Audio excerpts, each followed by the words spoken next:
Please stand.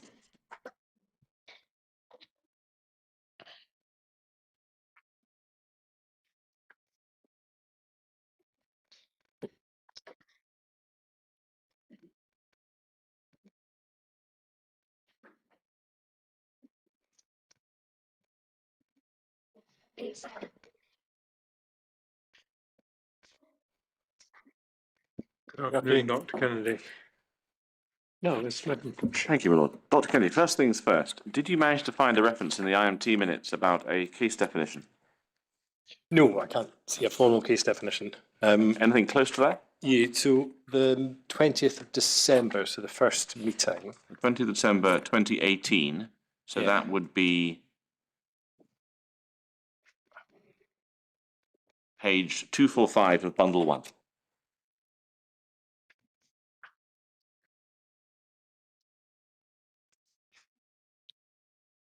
(245). Thank you. So where do you find this? So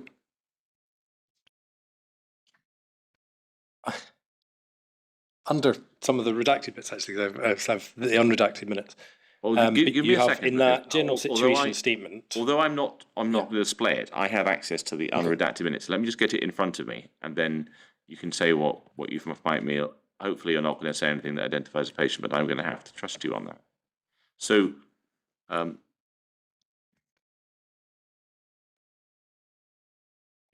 this would be in the paragraph that's heavily redacted under instant update, or the one under patient report. The one under general situation statement. So that's on. Yes, and so which is it in the? So there's two or several parts to it. In the first paragraph, you have kind of the kernel of a case definition. You've got Cryptococcus neoformans. You've got the organism. In blood cultures from hematology patients. Yeah. So you then have the sample type. You've got the patient group, and then in the next paragraph, which is totally redacted, is just to note the statement of they are both hospital-acquired infections. So there's a redaction which I think I can break because it doesn't say anything. Yeah. That's not a surprise. Is that after the word Cryptococcus in the first line, it goes neoformans, and then there's a block of text, and that is in blood cultures from hematology patients. Yes. So effectively, you're saying that the case definition will be looking at blood cultures in hematology patients. Yes. Yeah. You would look for a bit more when perhaps if you're going to lay it out formally. Yes. You'd look at a clinical criteria, time, place, person criteria, and a laboratory criteria. So the laboratory criteria is the blood cultures. Yes. The place is that they are in the hospital. Yes. And the time will be that they are hospital-acquired infections, so more than 48 hours after admission. Or the relatedness in time in terms of they are, given this is a rare organism, there's been 2 in a couple of months. Yes. And then the person one is obviously the patient group that they're in. Thank you. So that's what you would see as the patient definition? Yes. Right. Well, we might use that and ask people questions based on that. Thank you. Now, if we can put away bundle 1, what I want to do now is just to check on a couple of things.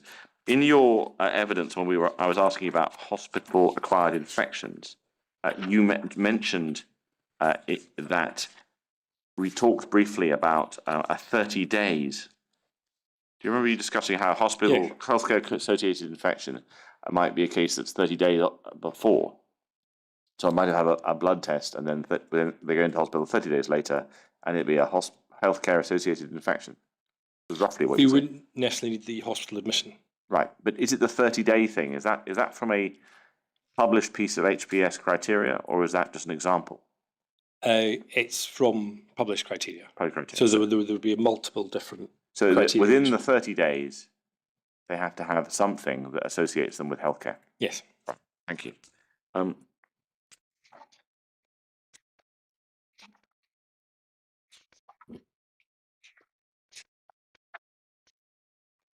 Now, what I want to do now is turn to the epidemiology. Just so we know where we are, let's identify the reports we're going to talk about. So we'll start off, we'll do them in chronological order if you don't mind. So we'll start with Bundle 27, Volume 6, Document 9, page 107.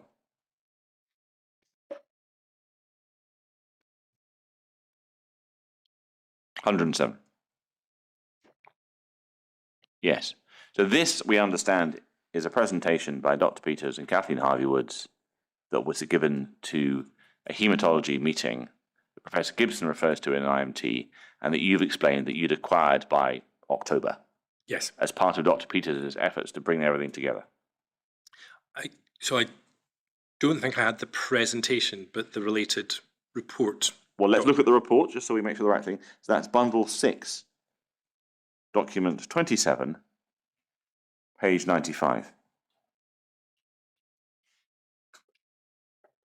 That's your report, sorry. Bundle 19, document 19, page 143.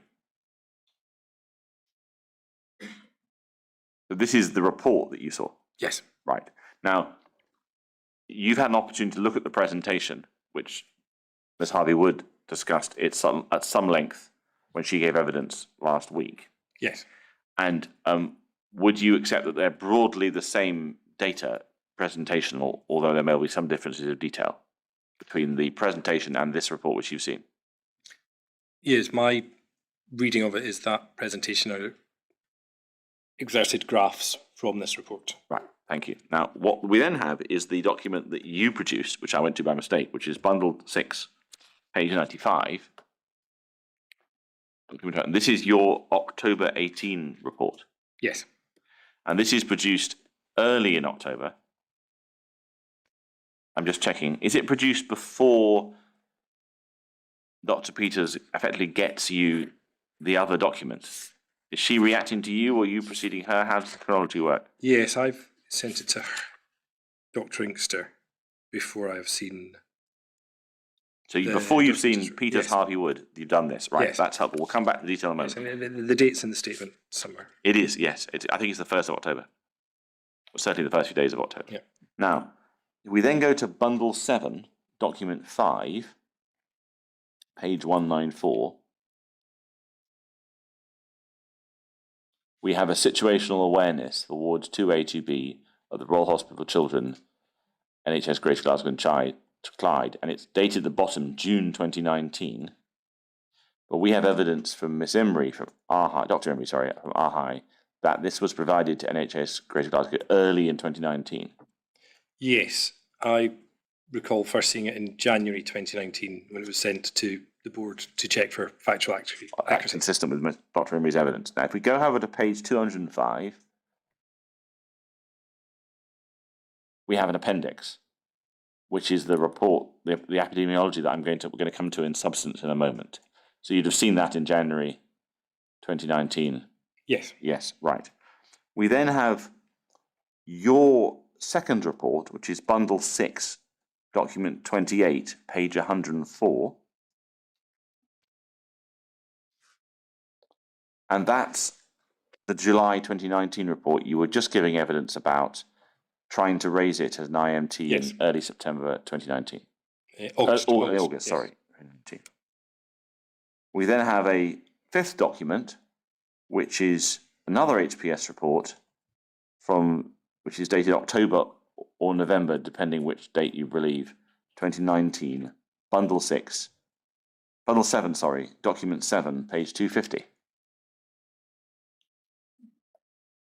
250.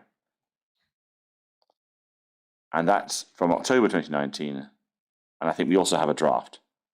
You would have seen this presumably in October or November 2019? Yes. Right.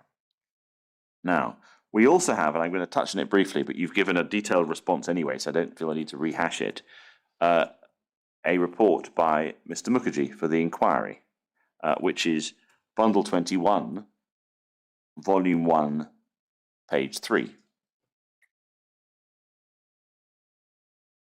So now, what I'm proposing to do, if we could take that off the screen for the moment, is to work through each of the reports and ultimately for this purpose. First, just in 2018, so the 3 reports that use the data from 2018, look at them and then ask you this question, which is, if it's the case that they have produced different conclusions, and of course it might not be, but if it is the case, why is that? What is it about the data, the way the data is handled, and the way the reports are produced that seems to produce different conclusions. And that's the question I want to get to. And then we'll repeat the exercise to some degree, not quite the same, for 2019. So I propose to go first to, we'll do it off the PowerPoint presentation, if only because that's where I've got my page numbers noted. So if we go to bundle 6,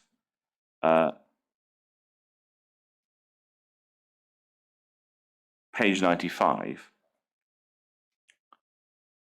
and your first report. Now, am I right in thinking that you and Dr. Harvey Wood and Dr. Peters and the author of Appendix 4, the HPS report, are covering the same ground chronologically? For the most part, yeah. First part. Now, what I'm wondering is, in terms of the coverage of what they're trying to achieve, you've already tried to explain to us the difference between descriptive and analytical epidemiology, and I think you've explained these are all descriptive epidemiological reports. At a very high level, is there any obvious difference in the way they are approached, the three different documents? So the two key differences that spring to mind. The first is the HPS report uses more formal framework in terms of the statistical process control charts. And this is where you have lines that tell you where there's been a change beyond what you might expect. It's one type of analysis that does that. There are others, and it's one that's quite commonly used in the NHS, particularly in quality improvement methodology, and that's where it comes from industry, quality improvement methodology, and it's designed in a way that anyone can pick it up and use it and do it in a very simple, straightforward way without having particular detailed statistical knowledge. It uses rules rather than analytical techniques. And is there an obvious difference at a high level, and we'll get into the detailed difference, because there are detailed differences, between the Peters-Harvey-Wood approach, project, and paper in your one, in terms of what they're trying to achieve? In terms of what they're trying to achieve, no, I don't think there is. Right, okay. What we'll do is let's go and look at, well, firstly, in your statement, you explain that you didn't have an externally set term of reference for this report. Correct. And I don't think that's their position. They're not saying they got externally term of reference either. Now, what I want to do is look at, firstly, I'll look at the things I think might be interesting, and then, of course, I'm going to give you an opportunity to say if there's anything else I've missed that's a significant difference. So let's look at your report in terms of what microorganisms you're looking at. So if we go to page 95, you're effectively looking at just gram-negative microorganisms. Have I got that right? I'm looking at the organisms that have been associated with the incident. So I use a list provided by Dr. Inkster, going to the chair of the IMT to say what's relevant for the IMT. Okay, so if we go on to the next page, the page after that, sorry, this one doesn't have a table. This report doesn't have a table, does it? We keep going? This table here. So this table here, is this, should we take from this that this is effectively a part of a list, or produced from a list that Dr. Inkster has produced? Yes. Yeah. I think the list should be in the list will be a bit further on. I'm just going to get the page for that.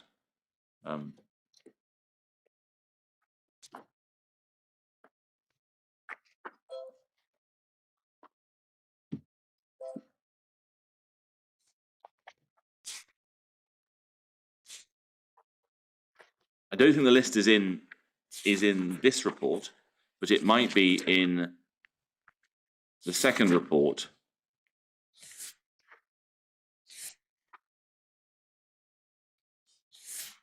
I'm not trying to work out. I'm not immediately seeing where the list is.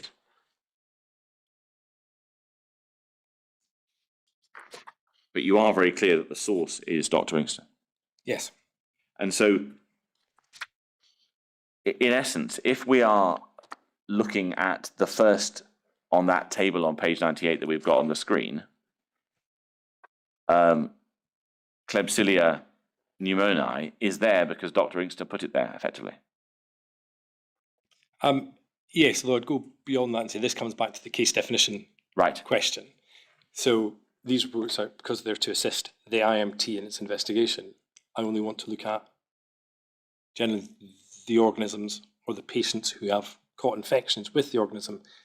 That would be covered by the case definition. But I've also gone a little bit beyond that in how I've searched and identified the results from the database. So you've To included do a bit of case finding as on top right. So whilst the list of the microorganisms here, including the other category, would that only contain microorganisms that fell within the scope of the IMT? Yes, so it might be slightly wider. So the process I used, I was given a list at species level by Dr. Inkster. And when I searched the database, I used genus level. So you went up a bit. I went up a level, yeah. So would have captured other species within the same genus.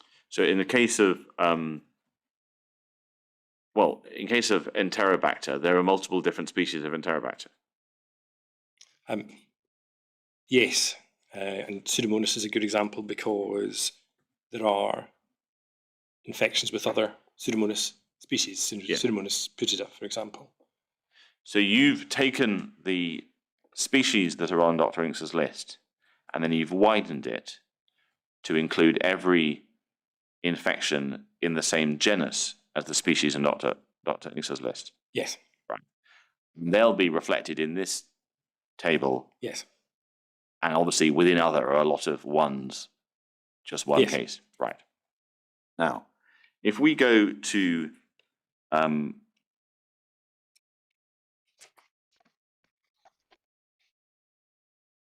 the presentation by Dr. Harvey Wood,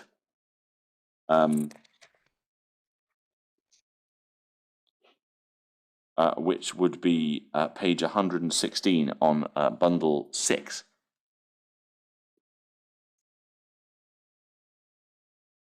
There we go.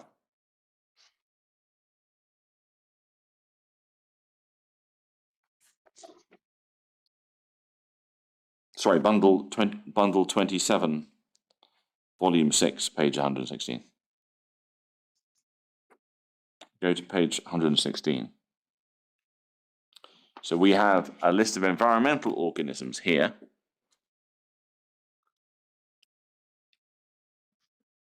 And what other organisms has Dr.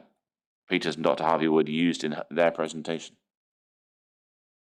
If we go back to page 110. In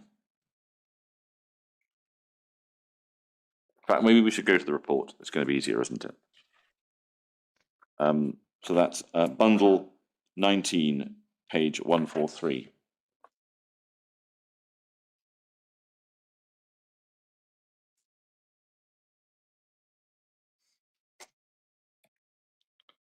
And in that section on methods,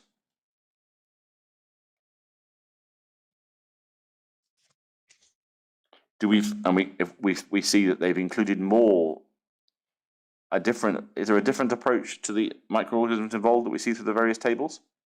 So you can see in the methods that they have extracted all positive blood cultures, whether gram-negative, gram-positive, something else, because they're interested in the broader group of all infections involving this patient group. So that's a distinction, is that you focused on the case definition of the IMT, and that's the purpose of your paper. Yes. Albeit that it isn't ultimately ever presented to the IMT. And this paper is broader, looking at all the bloodstream infections. Yes. And in fact, if we work our way through this document, if we go to the next page, we see them reporting the number of blood cultures, and then the next page, the number of blood cultures taken each year, and then we have on the next page, at page 146, percentage of positive blood cultures per month, and that's an absolute count. It doesn't matter what the microorganism is. It's just, are there positive blood cultures? So they're much broader than you in that respect. They are much broader. I also think my understanding of these two charts. So if we go back one. Go back one. that this isn't the total number of blood cultures, but the total number of patients who had blood cultures taken. So the total number of blood cultures will be a multiple of that. Okay. And then we got the next page, which gives us, to the eyes of the authors, and I appreciate it's not your report, some form of trend in in the rate of positivity of blood cultures. But then there's a next. So carry on. And again, just making sure my understanding of the state is this is all positive blood cultures. Whatever the reason. Well, both regardless of what the infection is, but also without any deduplication. Yes. So if someone had multiple positives, if they had a blood culture on a Monday and a blood culture on a Wednesday, that person's appearing twice in this Absolutely. chart. I appreciate that. So there's no deduplication at this stage, although there is discussion earlier on. If we go back to page 143, there is mention of deduplication. Bottom. But that may not apply to that table. It may apply to a later table. So if we go on to a later table, and we go to page 148, it's another. And effectively, you're not doing any of this because you're focusing down to just what's in the IMT. Yes. Right. So you don't need to look at the total number of percentage blood cultures across the hospital because you know you're looking at particular microorganisms. Correct. Right. And if we go on to the next page at 149, they then deduplicated, but again, they're taking all of the infections. Yes. And in there will be gram negatives and gram positives and non-environmental and environmental. It's all mixed in. Yes. Yeah. And I suppose one of the consequences of the approach you're taking is that you're only looking at the microorganisms that are part of the hypothesis that they might be environmentally linked, in a sense. Is that not the practical consequence of what you do? Because the IMT is only looking at the ones that are. Yes. And because you only want to come back and making sure you get your case definition right. Because if you include patients with infections who are not relevant to the outbreak. So, for example, line infections might not be relevant to the outbreak. For example, E. coli, which is another gram, you wouldn't want to include those. But also, if your case definition is too restrictive and you exclude some cases, you should include in both scenarios. Again, resulting in you not having the complete picture of what's happening in your outbreak and potentially misdirecting your action. So in a sense, your approach is to narrow down to what is suspected to be an outbreak. Yes. And try and understand that. And this paper, as you understand it, looks at the whole activity. Yes. And my understanding, because this was presented to the regular hemato-oncology microbiology meeting, and for example, lots of later papers about antimicrobial resistance, for example, which is very important and is related to the broader care of the patient group. Now, on we go to page 150, do we begin to see an attempt to break down by different classes of bacteria? Yes. Now, to what extent is the decision to split between gram-positive and gram-negative something that can give you information about potential environmental connection? So the split between gram-negative and gram-positive is used a lot because it's one of the most basic techniques within the laboratory. Yes. And it's very long-standing. And again, generalizations hide specifics, but in general, the more environmentally related bacteria would tend to be gram-negative, and others which tend to be more related to things like line care tend to be gram-positive. And that's a generalization. Yes. But it's a helpful one to give you some insights. Yes. And so if you see a difference between, I mean, not necessarily looking at this graph, but in any graph, between the numbers of gram-negative and gram-positive and the way they change, I presume it's not unreasonable to start thinking, well, what does that tell me about what's good and what's bad in the ward? Does that... In particular, how they change. Yes, how they change, right. So if we move on to page 152, so we now have a graph. Again, it's all, I understand it, of the gram-positive blood cultures. Now, at this point, I want to introduce the concept of denominators into our conversation. because we haven't touched on that so far. This hasn't got a denominator. This is just totals, isn't it, this particular page? Yes. If, for example, we can look at that and go April 16 to June 16, there were just over 20 gram-positive microorganisms which we think have been deduplicated. Yes, and we would refer to this as count data. Count data, right, okay. And then if we go on to page 154, we now move to gram-negative. It's the same data, same count data, effectively. Yes. And so for the same period of time, April 16 to June 16, there are 5 positive blood cultures for gram-negatives at that point. Yes. Okay, and there's no denominator here, right. And then actually they then go on to do at 155 a similar thing for environmental, and 156, they break it down in a different way, which we'll pass over this one because I'm not sure it's directly comparable. But if we can go to 157, these are still count data numbers, or are we moving to a denominator here? So this is displaying both. So the blue line is count data, and the red line is a rate. Is a rate. So although percentage. It's using as the denominator, the divider, the number of blood cultures. Yes.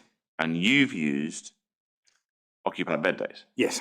Now, in your statement, you've provided some detail why you think occupied bed days are a good thing, and in summary, because they're a good measure of activity. Is it as simple as that? The phrase we would use would be person time at risk. So it's not simply that an activity has occurred, but how long has that activity gone on for? So if there is a concern about, for example, the hospital environment as a source, if you're in that environment for one night, your risk is different from if you're in that same environment for 3 weeks. And that's similar to, if we look more broadly at any disease epidemiology, whether it's an infection or a non-communicable disease, when we look at the incidence in populations, we will usually refer to as incidence per 100,000 population per year. So we have both a count of the number of things occurring and how long they occur for.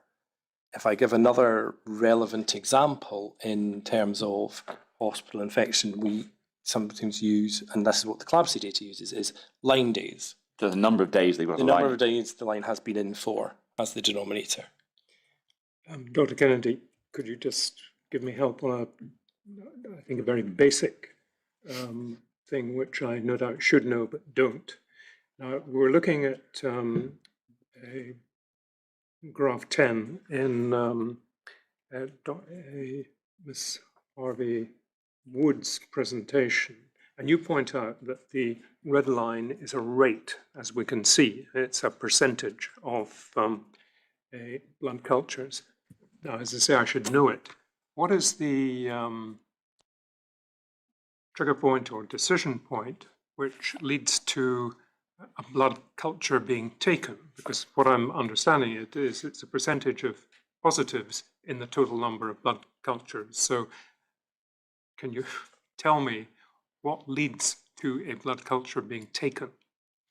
If you have a suspicion of systemic infection or a blood infection, so for example, if a patient presents unwell with a fever and no obvious source, because someone might present unwell with a fever, but they've got a large abscess on their leg that's clearly infected. But otherwise, you might take a blood culture. Right. And if you get a positive, the hypothesis, as it were, that it's a bloodstream infection Yes. is confirmed. And if you get a negative, you keep looking. You keep looking. So you may repeat the blood cultures. You may look for other sources. For example, you might have taken a respiratory sample, a sputum, or or such like as well. Thank you. And so before we sort of leave this report, is there any merit other than ease? Because I think that might be the backstory here, is it's easy to do it this way. Is there any merit in using the percentage of positive blood cultures as opposed to the percentage of occupied bed days to analyse whether there's been a change over time for this sort of exercise? So it's a less good measure because it doesn't include that time at risk aspect. It's not wholly inappropriate either. And if I give another example where use of percentage positivity, or you might also use the phrase diagnostic yield, how much of the test you do positive, is something we included in our epidemiology during COVID. We remember. And we did it because there were so many changes to the policy of who could get tested when. Simply using count data wasn't entirely informative because, for example, we were saying, well, here's a group of the population who are no longer allowed to be tested. Yes. So we would use the percentage positivity alongside the count data or the kind of testing rate, incidence rate, to try and understand that better. So it does have a place. I think one of the issues with using it in these circumstances are, as well as the person time at risk, there's also an issue of, I'm going to use this is a technical term and I'm using it wrongly here, but autocorrelation. If you use blood cultures as your denominator, if there is a risk in an increased number of infections, you have more patients who are symptomatic, so you are going to do more blood cultures, so your denominator will also go up. I suppose that might be the reason why the table exists at page 144 in this paper, to tell us that there is an upward trend, but maybe it's not extreme, or show us the peaks when there was more activity. And I suppose you'd have to look at this with some care and balance it and think taking about the various pieces of data together. Yeah. Now, the authors of this paper, if we go to page 168. No, sorry, bundle 19.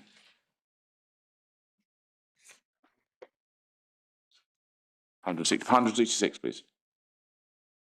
Yeah, so they reach some conclusions.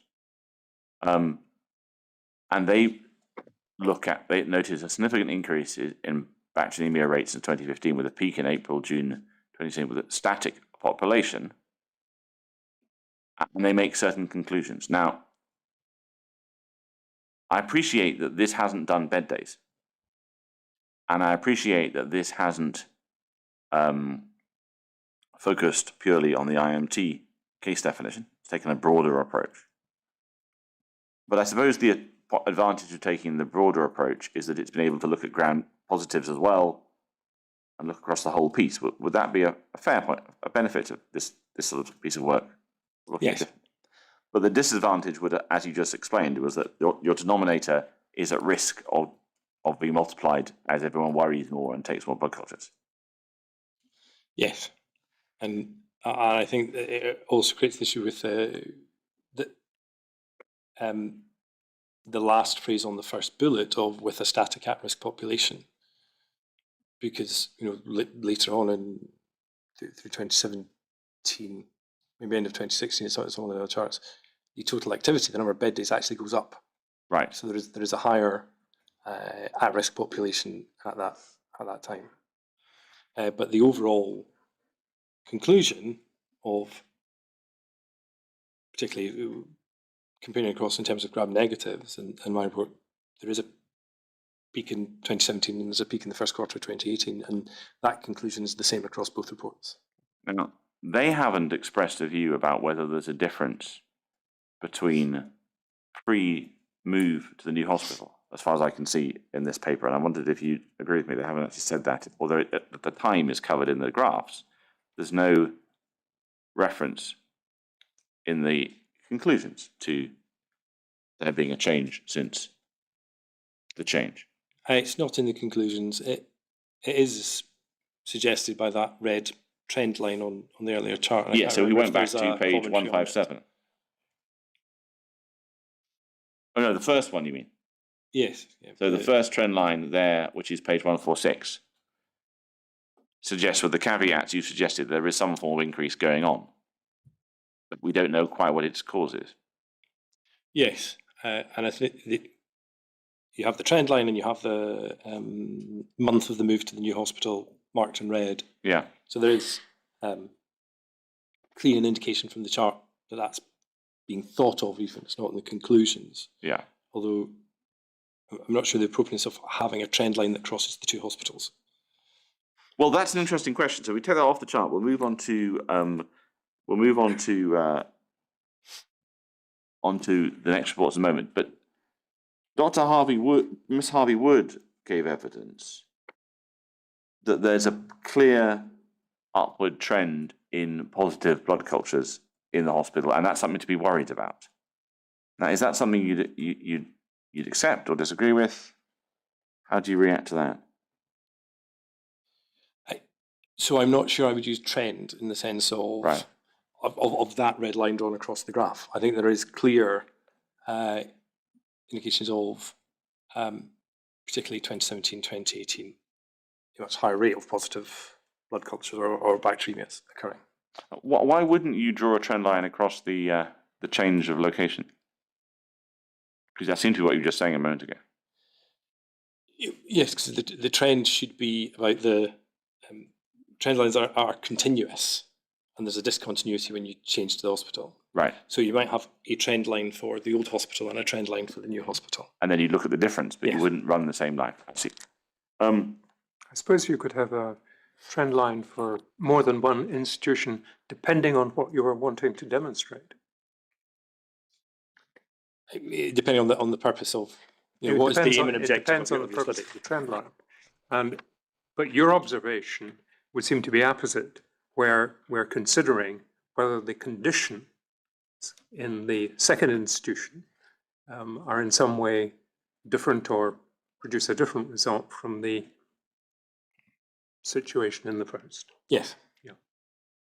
Now, what we're going to do is look at the HPS report, and then we'll come back to yours. So Sorry. we go to bundle 7, page 205.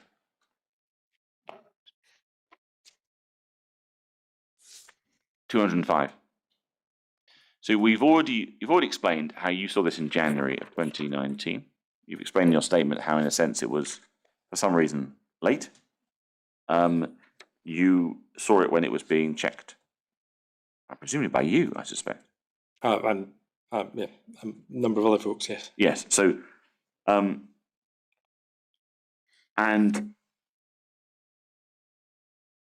in your statement, paragraph 64.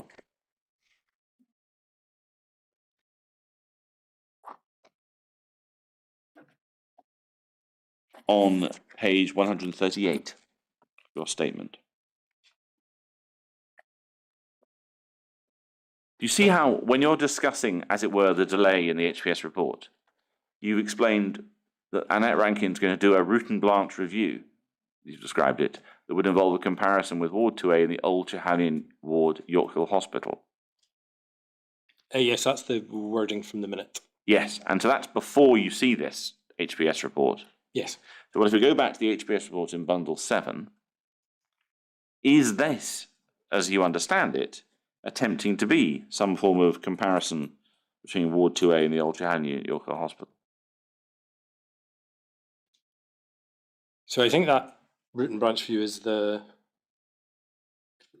main part of this document. The first part, yes. Rather than the appendix. But this is looking at the numbers across both hospitals, yes. And so in some sense it's a comparison? Yes. Right. Now, again, let's do a methodological comparison. We're much quicker this time. It's covering the same time period. Now, this seems to be covering more. Is this covering more, in a sense, the microorganisms more like the Harvey Wood approach than your Yes. approach? So it's covering gram positives, gram negatives, environmental, non-environmental. Yes. Of course, it's for a different purpose, perhaps. What do you think its purpose is, this report? It's there to provide a broader understanding of infections within this patient cohort, and it also includes a comparison with, if this is the... It does make a report, comparison. Comparisons to Aberdeen and Edinburgh. Briefly at the end, which we'll come to that. Right. So, if we can go on to the next page. You've already, I think, almost answered my question about SPC graphs. But is this an example of some analytical epidemiology, albeit quite a simple level? Or am I putting words in your mouth? But just before we go there, because the page is on the statements on the following species were previously isolated in water samples and previously isolated in drains. I believe those are the lists given to me by Dr. Inkster. Ah, right. So you think that those two paragraphs below fungi, yes, are that, and they would read across to your report? Yes. But this report is wider than that. Yes. So if, for example, we go back one page just to annoy my colleague with the presentation, at the bottom of the page, all gram-negative bacteria are a category, not just the gram-negative bacteria in Dr. Inkster's list. Yes. Yeah. And if we go over the page back to where we were going to, the bottom of the page, there's a discussion of the analytical methods. And am I right in thinking from what you said a few minutes ago that the SPC graphs are a useful tool, slightly easier to apply, and they involve some analytical techniques? Yes, because you're getting into calculating statistics when you start calculating upper control limits. And if you're going to, well, I think probably we should look at an SPC graph and ask the questions when we're looking at it. But we'll not look at the date. We'll not look at what it's telling us. We'll just look at the project. So if we go on to page 208, and if we zoom in on the middle of the page, and I don't want to worry about what it's saying. I just want to do this as a sort of understanding. So this appears to be an SPC graph for gram-negative blood culture incidence per 1,000 total occupied days. So first question. This presumably is trying to be the same denominator as your piece of work. Yes. And we have a left-hand y-axis going from 0 to 16, whereas your report goes from 0 to 2.5. And I wondered if you'd any thoughts about what's going on there. I failed to ask the author of this report when she gave evidence, and I wondered if you had any thoughts what's going on here. So if it's all gram-negative, so the numbers would be higher than my report, but I did wonder when looking at it whether it was mislabeled and whether this was count rather than rate, but I can't be certain. Well, we'll come back to what that's saying in a moment, but just in terms of the statistics, we have a series of lines drawn on the chart. So what's the red line at 0 called UCL? So could I perhaps start with the light blue line? Of course. Because the others relate to it. Right. So that line, that centre line, is the median average of the data points selected to be the baseline for the chart. And would that not mean that when using these charts, you rather need a consistent pattern you're comparing against in the past? Yes. And so in this case, I don't know why it's there, but that initial peak that we see at the far left-hand end of this graph is going to pull upwards the initial trend, isn't it, to some degree? Yes, and my understanding of reading through this report is that centre line has been calculated using the data points in the period in the chart rather than a prior baseline. So the rest of the lines are then actually all relative to the individual data points. So it gets rather circular, these lines. And so a risk when using these graphs is that if you don't have a nice clear piece of history you can compare against, you can't actually do the simple statistics that's involved here. Yes. Right. Or the fact that SPC charts are simple to use and have their rules can mean they can be potentially misused if you don't understand the underlying. Yes. So you have to have an underlying trend to compare against. Now, I know this isn't your report, but a lot of people have used SPC graphs. Right. It's my fault for not being quick enough on my feet. You're taken to the central line, which now, I'm not sure if I heard you correctly. Is that the did you say median? I think you said mean. Or did you say mean? I should say mean. Sorry, that's my mistake. It should be the mean. It's the average of the data points. It's the average of the Now, is it showing the average for this period of time or for a previous period of time? So I believe in this report it's looking at this period of time. Right. So it's the average between we'll say 2013 and within the 2018. Right. Okay. Thank you. I think, to be fair, that might be what they said, but Yes, how do they calculate it? we see that at the bottom of page 206.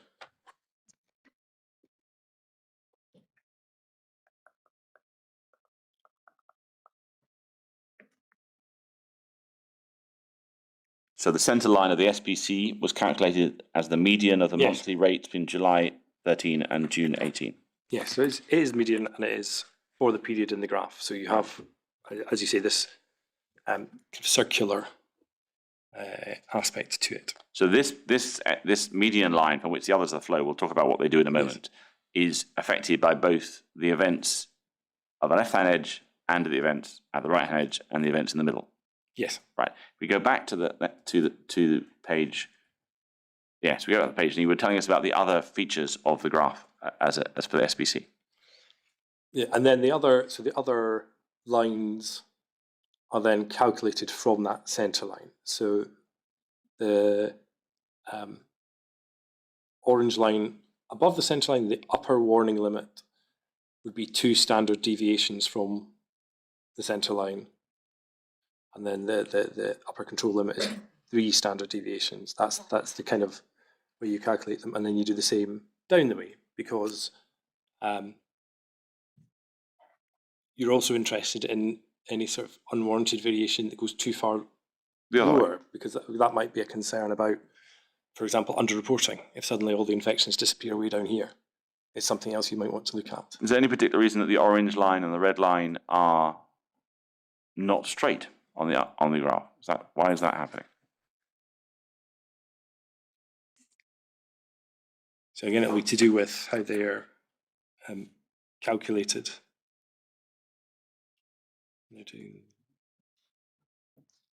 So if they're varying, it will be because the calculations are being updated as you put the data points. At page 206. Yeah.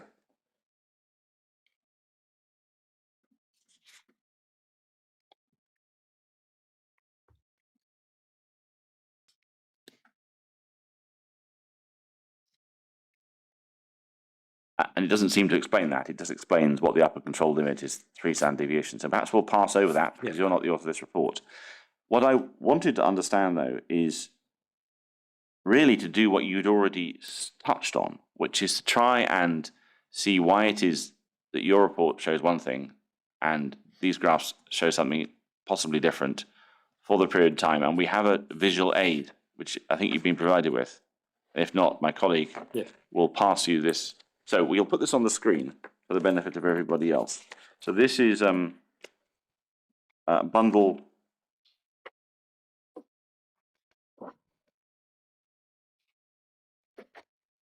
So I haven't actually got a note of which bundle reference is. No, it's the new one. There was a document handed out to CPs today.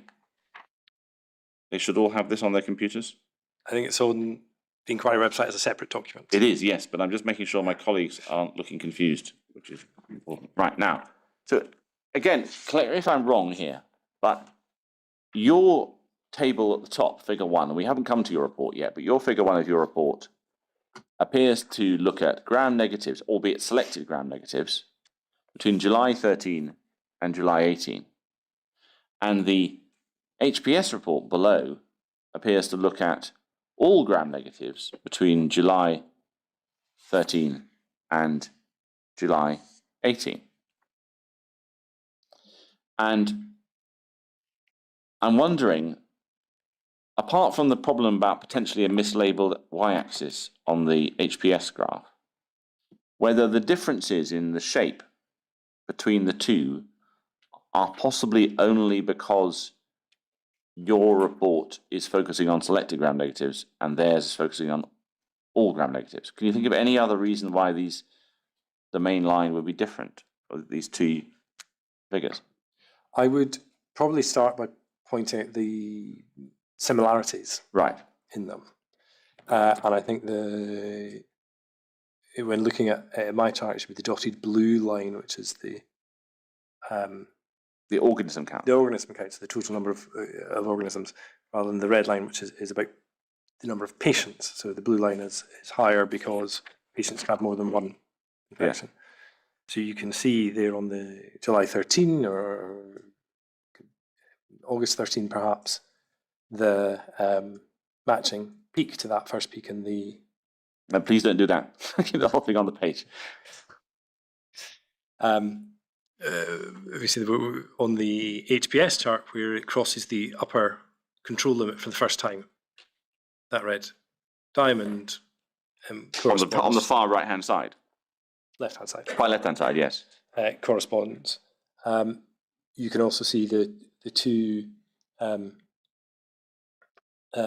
blue dotted peaks on the far right, comparing, kind of matching with the two peaks on the HPS graph at the same. So let's just do this at sort of for the poor person who has to read the transcript. You're identifying that on the upper graph, that's your graph, there is a peak for approximately late summer 13 that rises in the blue dot to 1.5. And you're also identifying on the lower graph, which is HPS1, a red diamond, which appears to be approximately the same period of time, which is very high up the graph at a peak. Yes. And then you're doing the same exercise on the right-hand side. You've got two, on your graph, you've got two dotted line blue peaks in April or thereabouts 2018. And on the HPS graph, there are two peaks with red diamonds for them in this roughly the same position on the right-hand side of the HPS graph. Yes. Yeah. Now, you're about to do another one, but I want just to make sure we can describe them accurately. Yeah, and very similarly, if you move on the top graph inwards from the right-hand side to around April, July 17, you can see again two peaks higher in July than April, and you have similar two peaks, although the same size, around about the same time in the HPS chart. And in fact, without jumping back to it, we recollect there were similar peaks in the Harvey Wood graph, albeit it's a different denominator. Yes. Right. Thank you. Now, so I wanted to do the comparison of why they are actually perhaps closer in yes, and then shape. you were perhaps going to move on to figure out why they're different. Yes. So the main reason will be the organisms included. If this is all gram negatives versus the selected gram negatives, that would be one. Another potential difference might be in how the individual case records were included. And this is something that's discussed in some of the methods sections of the various reports. Yes. Is once you extract the data, use your search terms, you extracted the data from the databases, whether that is ECOS, which is what both HPS and myself used, or whether it's the local laboratory information management system, the LIMS system, which should be pretty close because ECOS is just an extract out of all the local LIMS systems. You get a fairly long table, a long list of things. And that's where the deduplication process comes in, first of all. And the first run of that is literally spotting duplicate results. So, for example, one that that happened quite commonly when I was doing the deduplication was you might have a result that said Enterobacter cloacae, and the next line will say Enterobacter cloacae EBSL, or ESBL even, which is a marker of antibiotic resistance. But when you look, it's actually the same sample, it's the same specimen number. And they have the same number. They have the same number, so it's actually the same result. One's just got slightly more information in it. So you don't want to include that twice. So that's the first kind of data cleansing exercise. We also have then the process that's discussed in reports about the deduplicating this 14-day rolling time frame. Yes. Where you want to know the fact that actually maybe this positive blood culture is the same infection rather than a new infection, so you don't want to count it twice. The next process when looking at these, and it's actually it doesn't. I will continue to explain, but it doesn't apply to this chart because this is the 2018 one rather than the 2019, where I'm just looking at the whole hospital. Yeah. But something that will come in later with the 2019 report is how do you decide whether to include one of these results as being a patient who is under the care of the haematology oncology service? Yes, because Mr. Mukherjee describes that as one of his great problems of trying to work out where the patients physically are located. Yes. Is that an issue?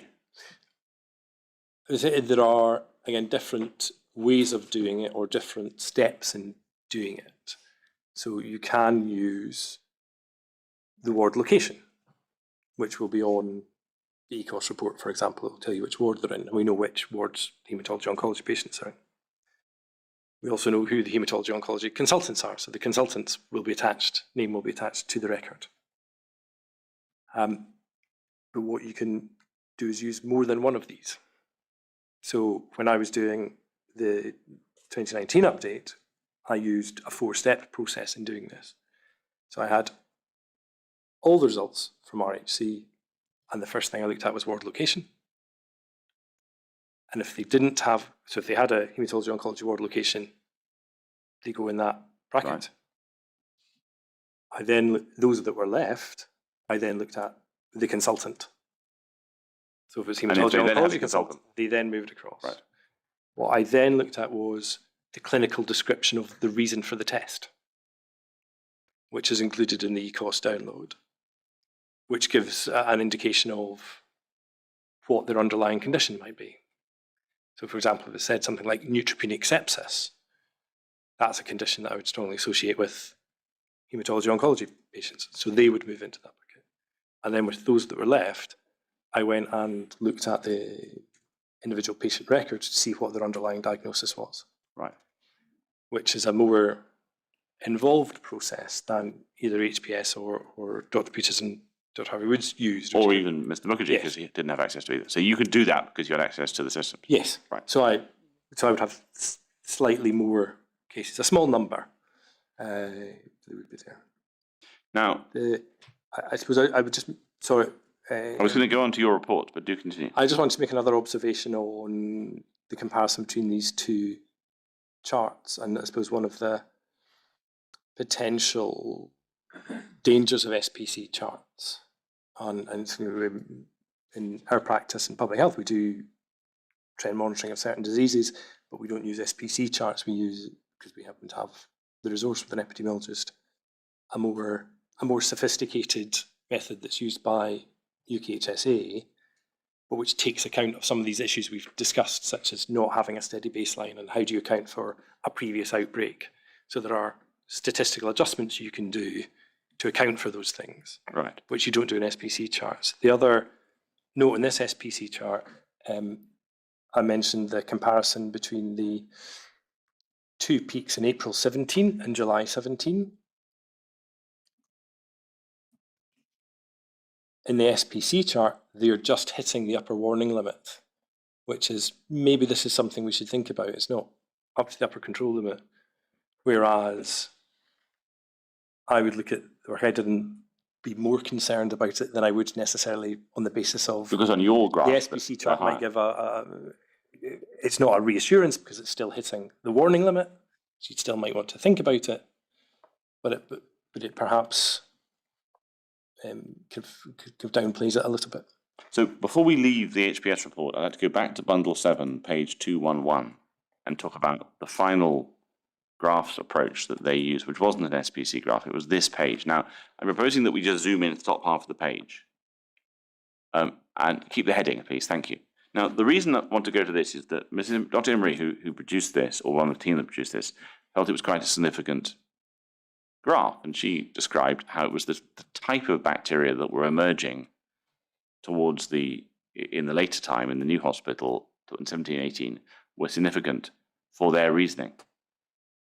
Now, you haven't produced anything like this, I appreciate that, but I'm wondering whether this difference in the population of gram-negatives in the data set that's being, so this different population of environmental organisms that's being reported here, and indeed any difference in the population of gram-negatives that happens in the sort of mix of type of species that are in the mix in the wider gram-negative category, has any effect on the utility of, or has any effect on the output of your work? Because if we go back to your report, and we'll go and move to your report, if we hold this in our memory that there's a extra complex population, I'll just hold that thought for the moment, and then we go and look at your report in bundle 6, and we go and look at page 107. So this is your report in 2019, it's the second report, and it's figure 1. Now, from what you've said so far, you have looked at only the organisms that were the subject of the IMT? Yes. Yes. And I have now found where that list is in the, it's the very last page of the 2018 report. Well, let's just go and look at that. So what page is that on? Well, you haven't got the page number, so it's the very last page of the 2018 report, which will also be the very last page of the 2019 report. Yes, it's page 121. So 121 is the appendix of the list which was provided to you by Dr. Inkster. Yes. Right, thank you. So if we go back to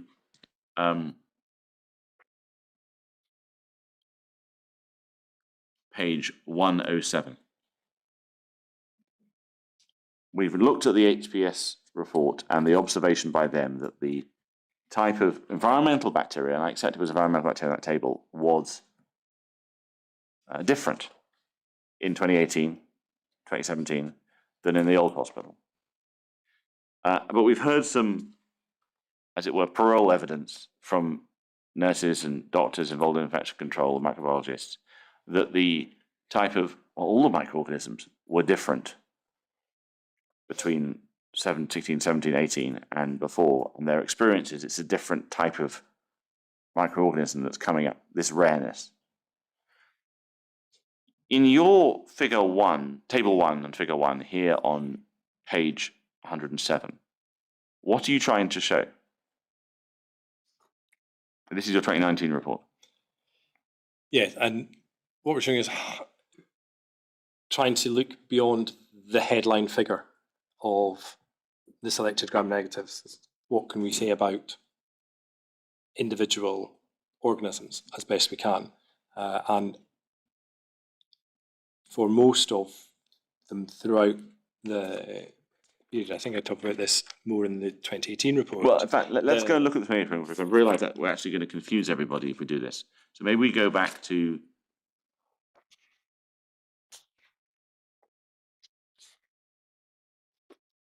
page 102 instead. Page 102.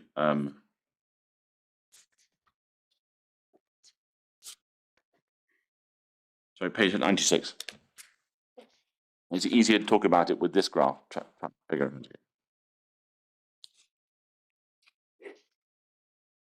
out. I would go forward 2 pages to the table itself. Right, page 98. Right. So you explain what you're trying to do. So what I'm trying to do is demonstrate how the different organisms have their incidence has changed over the time period.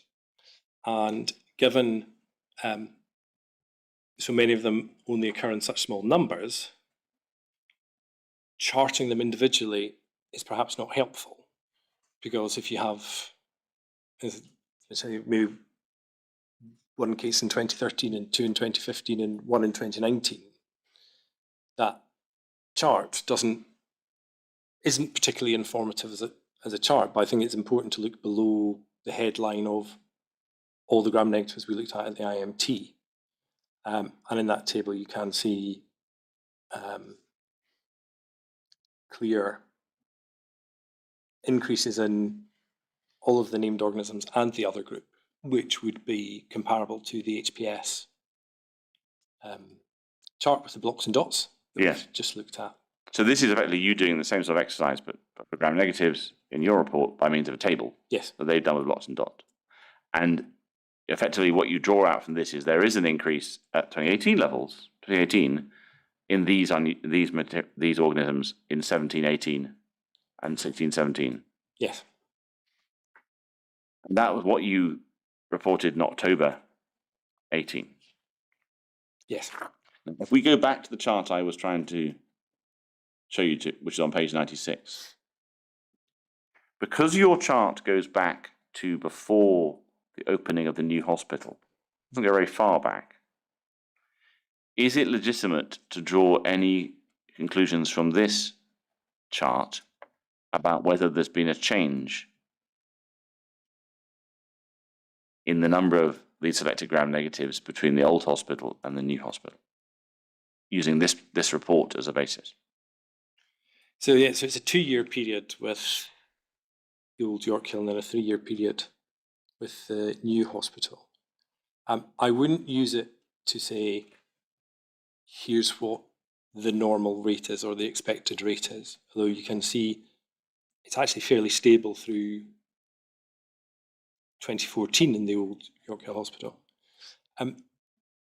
One of the key purposes of both the 18 and 19 document, the updated document, and I think this is important for the discussion, is what conclusions can you draw from these documents? Yes. And it has been, and I've seen the witness, not the minutes, the people with different views on what was going on. For example, Dr. Deegan and Dr. Peters both say Dr. Kennedy's report says there's no problem now. Yes. Which is not a conclusion the report actually reaches. I see. It isn't stated in the report. And I would go further to say it's not a conclusion this type of work could reach. Now, if you remember, the key aim of this sort of work is to support the IMT in asking more questions rather than giving them specific answers. now obviously this is the 2018 report, Yes. so this isn't the report that Dr. Deegan was talking about, because he was busy doing nephrology at that point, so it wasn't anything to do with him. But the twin of it in 2019 is methodologically the same. Yes. Right. So you can't use this report to... You can't use a report to say there's been no change. It was not a problem. But you can Correct. use it for what? So you would look at that chart and you would ask the question, well, there's obviously a big beacon around April, May 2017. What was happening Right. then? Is that the same as what's happening now? Why do we have the people seeing particularly the polymicrobial episodes in May? I would also be asking the question of why does it dip so low in the second half of 2015? Yeah. What's happening there? What else has changed? Is there not a slight snag here? That is that this report, and indeed your second report, but it's probably more relevant at this point, is focused on a list that Dr. Inkster gave you at the start of the water incident IMT, and is therefore focused on the things she was interested in then. It's basically what it is as far as we should understand it. It's her, as you understand, it's her list of what's interesting. Based on positive samples from the patients, the water supply and the drains. Yes. And so if, and I don't know whether this is the case, but I'm just raising it as a possibility, if there was a different sort of infection happening in 2016 involving different gram negatives, it wouldn't come out because it wouldn't be in the list, whereas the Harvey Wood approach of looking at them all would have captured that. Would that be a fair criticism of something this report wasn't designed to do? Yes, Because it wasn't designed to look back at everything. correct. So in a sense, it's designed to look at what's happening now to the things we're interested in. It's not designed to look what happened in the past, everything else. Correct. Right. And it comes back to a couple of conversations from earlier around case definitions. So if we want to look at something else as part of the IMT process, we need to change our case definition. But also that discussion we had earlier about if something new and unusual appears, how do we spot it? And this is about trying to spot when the new unusual things might have happened. No, because if you don't yet know about it, this sort of study won't capture those things because you don't know. It's an unknown, But also, which is why you rely on more than just the broad surveillance systems. If you're trying to identify, is there an issue here? Might there be an outbreak? Is there something that needs investigated? You have formal surveillance systems. You have things like the alert organism list, but you also have, so in the hospital infection context, you're looking for the microbiologist to spot the unusual infection. From a public health perspective, we'll do things like, well, hang on, I recognise those postcodes are popping up more than they should do. Or someone else, for example, an environmental health officer or a member of the public phones in and says, I've seen something worrying, and then you look at it. So you can't just rely on a single system to identify problems. now I'm going to ask you a question following that, but I'll have to wait till we get the 2019 report. Before that, we just need to look at the HPS report from the summer of 2019. So that's in Bundle 7, Document 7, 250. I want to understand, you read this report at the time? Yes. Right. So Dr. Imry's given evidence that the primary aim of the report was to compare the data sets. I think the chair presented the data to support the IMT closing and the ward would be open to all admissions. If I remember right, there was a gram-positive and a gram-negative presentation. Professor Riley said if improvements on gram-positive, they wouldn't necessarily, so that's not relevant. The main thing is the report is to compare data sets. If you move on to page 252,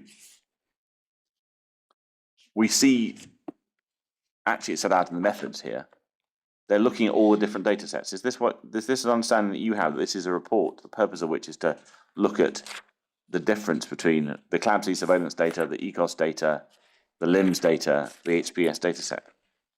Or is it more than that? I think it's more than that. Right. What do you think it is then? It's using the comparison of the data sets to, firstly, talk about, are the data sets saying the same thing? Yes. Which I think broadly that's the HPS conclusion, which I agree with, which is understandable because they all use ultimately the same And data. they've all got slightly different selection of what's in there, Yeah. but they're all the same thing, right? But then what does that mean for recommendations for the board as to what to do next within the incident management process? And that's, I think that comes through in the recommendations. And indeed, in the report, I mean, you can probably, just for completeness, so that we're not missing things out, an example of that would be if we go to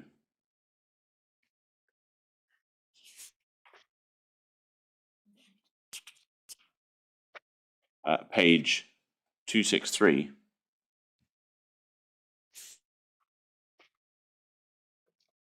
There is a discussion of case level data over on the next page, 264.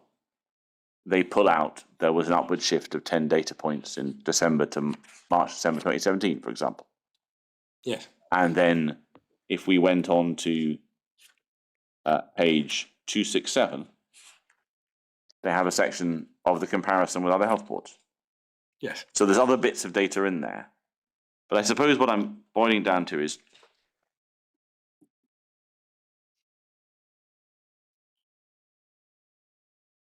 to the extent to which this report is comparable to your 2019 report that we are about to look at.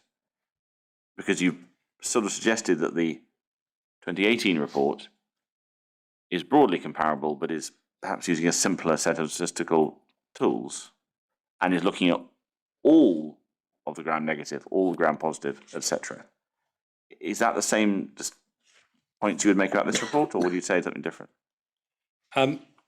It's similar. I think there is more helpful commentary and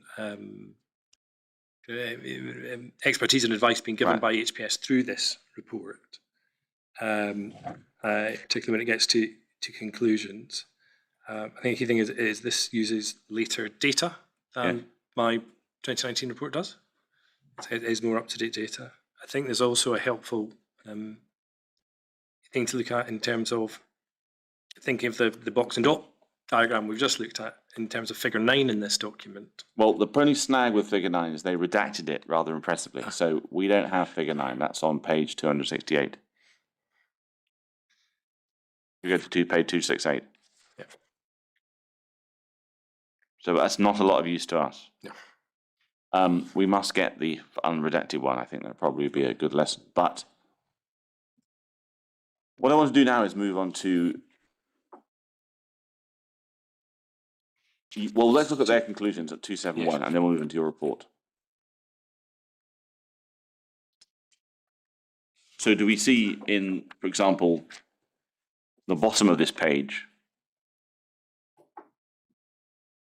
on the third paragraph from the bottom, the SPC charts into this report describe that there's been instances of variation outside what would normally be expected in the patient population. And so they made these conclusions, and you've then gone and done your piece of work. Yes, they've also made some recommendations based on their conclusions, which is what is then helpful to the IMP. Well, let's go and look at 272, and we'll see what those are. So is there any particular ones that you think stand out within the recommendations? Yes, it's the well, there's a few. There's they're helpful and important. This systematically collect clinical data, and I think an important conclusion of this report is all three methods were similar enough that they keep doing what you're doing.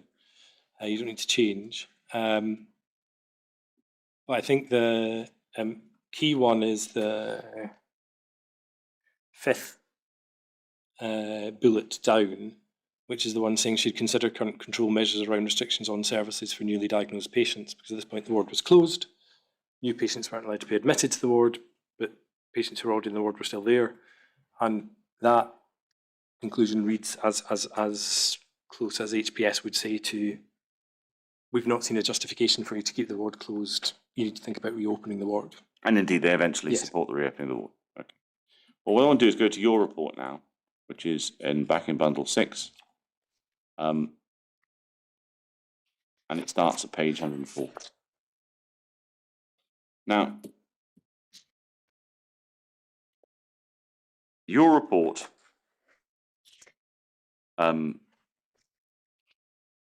well, before we do that, I think you've actually already answered my questions about SPC graphs.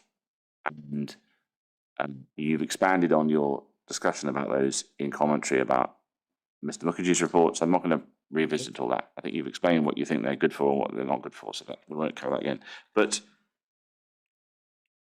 this report, does that have an origin in a report, in a request from Dr. Armstrong, this particular report? Indirectly, yes. Because I think you mentioned that in paragraph 137 of your statement.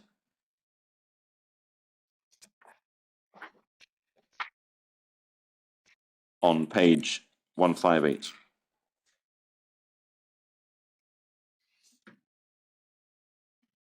And then we have an email I'd like to look at, which is bundle 4, document 36, page 151.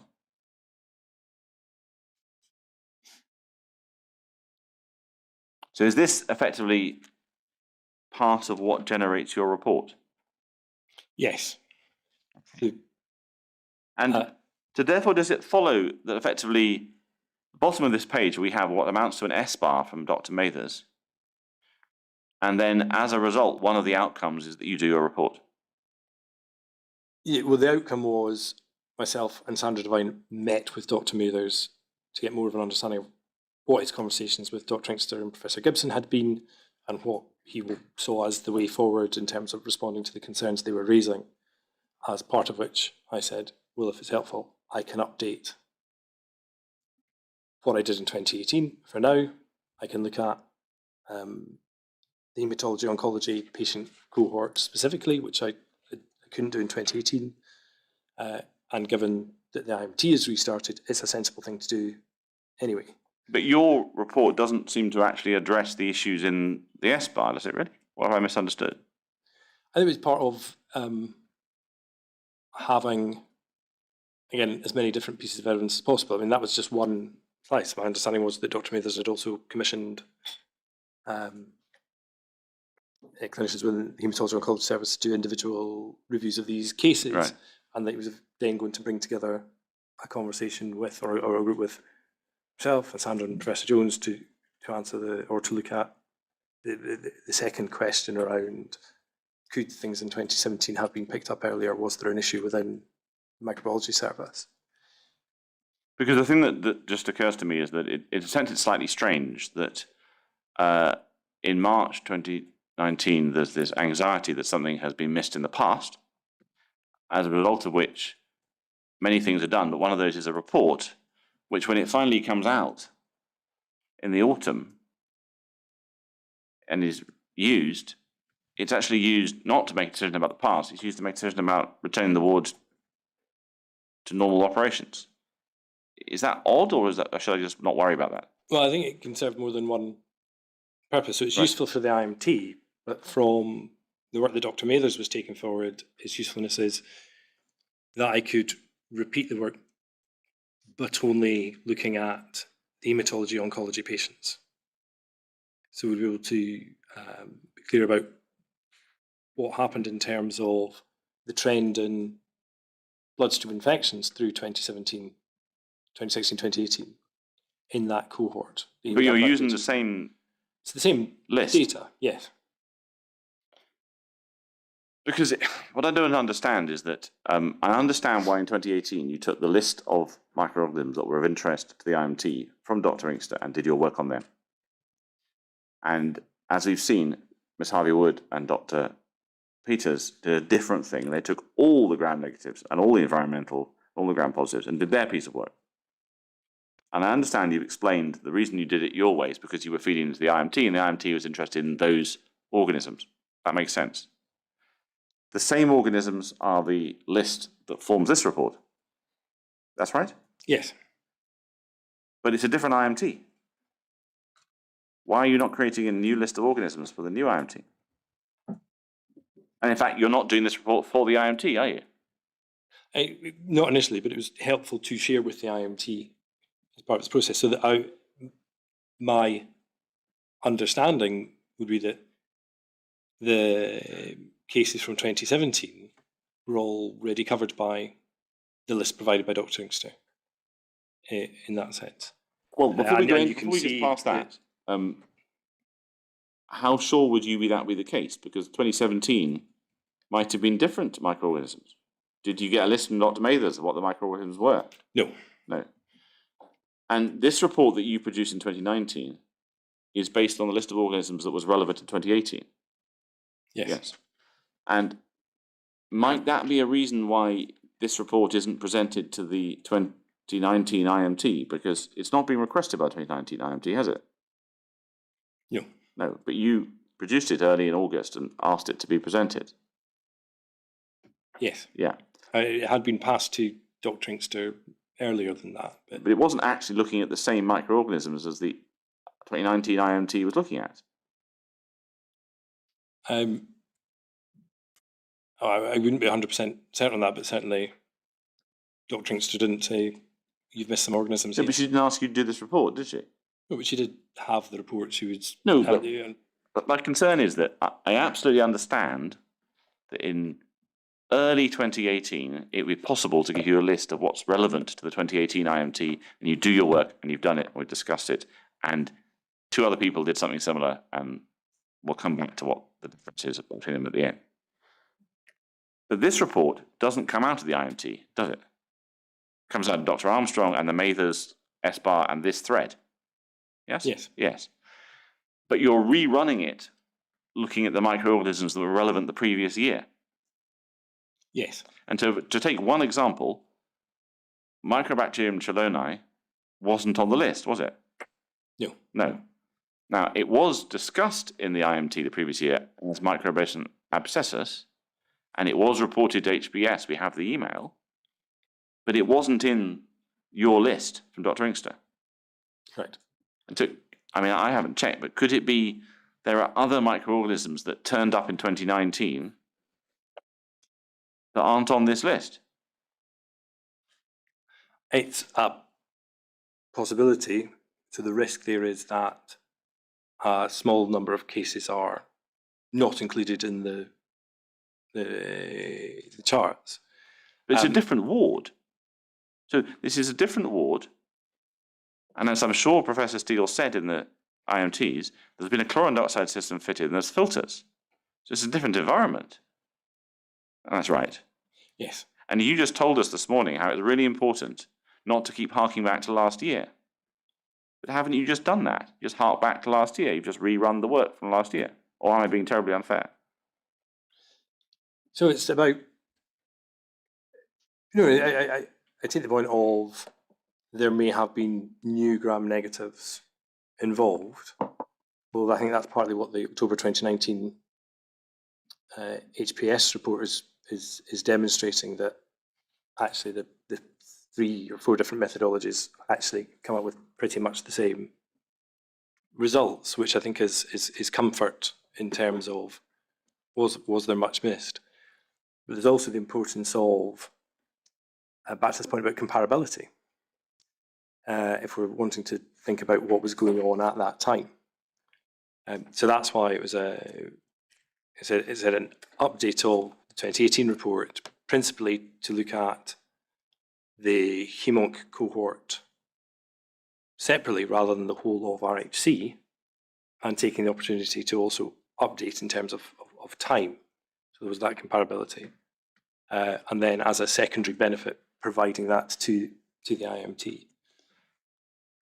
I appreciate that you see it as a benefit, but I suppose the point that troubles me is because where your report is eventually deployed in the latter months of 2019, it is deployed as one of the pieces of evidence that enables Professor Leonard and Professor Jones to determine the ward is microbacterially safe, or biologically safe, sorry. Now, but it's not a piece of work done to consider the organisms that are in play that year, is it? They might overlap a lot, but then it's not the same. It's not the new list. It doesn't meet the case definition of the new IMT, does it? Well, the case definition in the IMT became extremely broad and was not based on organism. It was based on location and gram-negative infections. When I come back to the HPS October 2019 report, which has both the points on comparability of what is included in the reports and the similar conclusion around what the current level of infections within the wards are. In terms of Professor Jones and Professor Leonard, their views are based not just on these pieces of work. Oh no, I appreciate it. They But have other they're bits much too, and we can broader. ask them about it. Yeah. But it's just that there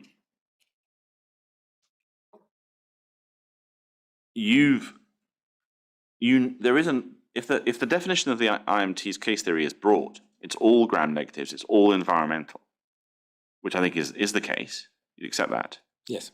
Then we know there's a methodology out there from the previous year, from Ms. Harvey Wood, which you look at all of them,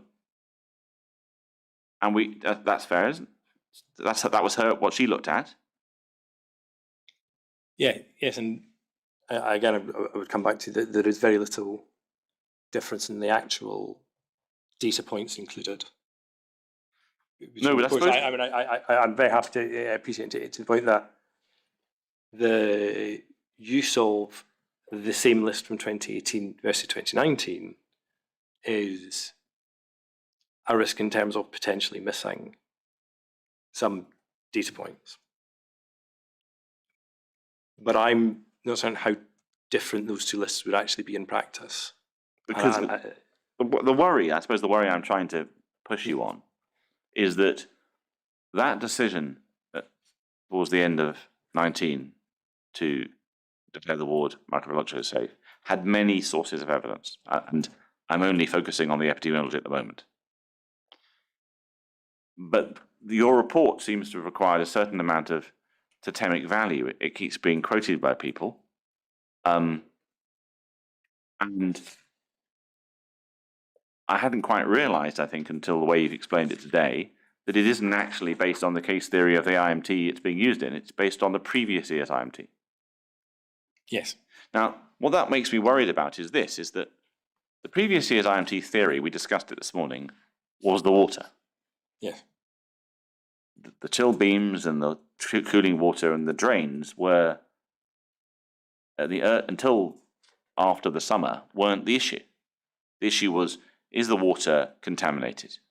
That's correct. yes, And effectively, there was a broad consensus that the water was to some extent contaminated.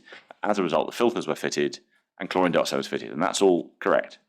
yes. So you'd expect that cause to have reduced its potency by the end of 2019.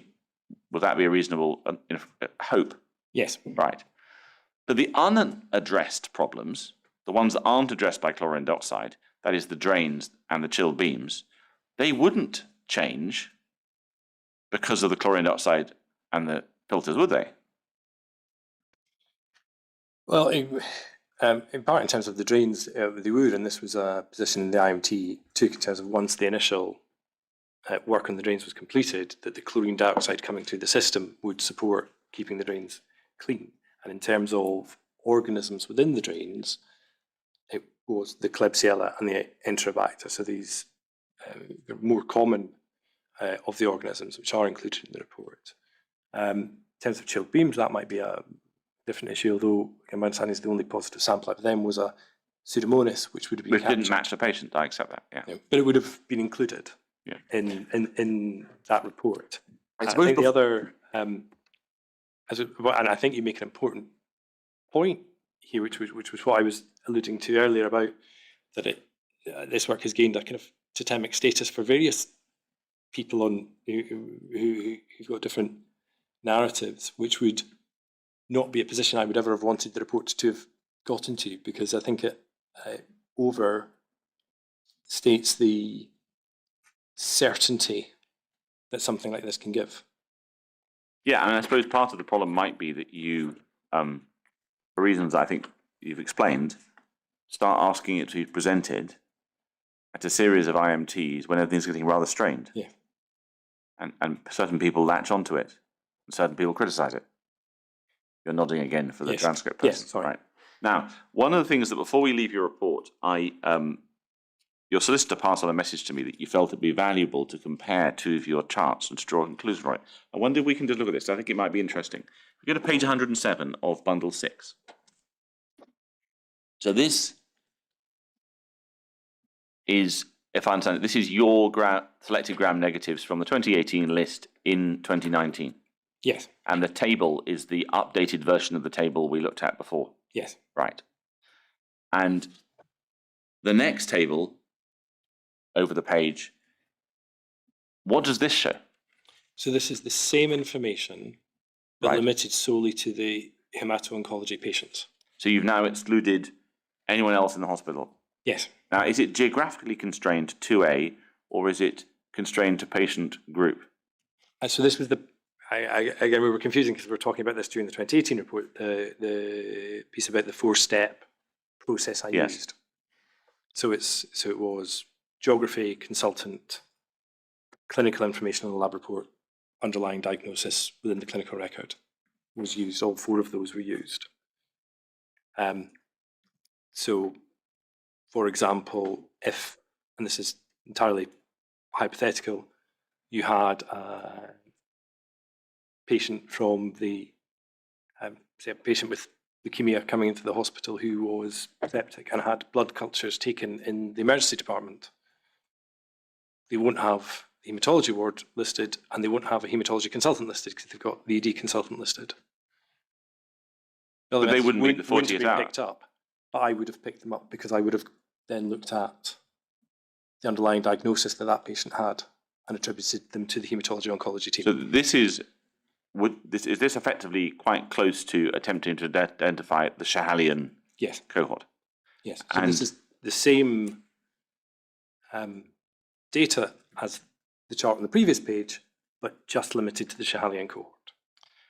but it's not, and this perhaps is important, I think, for the trouble that Mr. Mukherjee's had. It's not geographically constrained to Ward 2A/Ward 6A. No. No, right.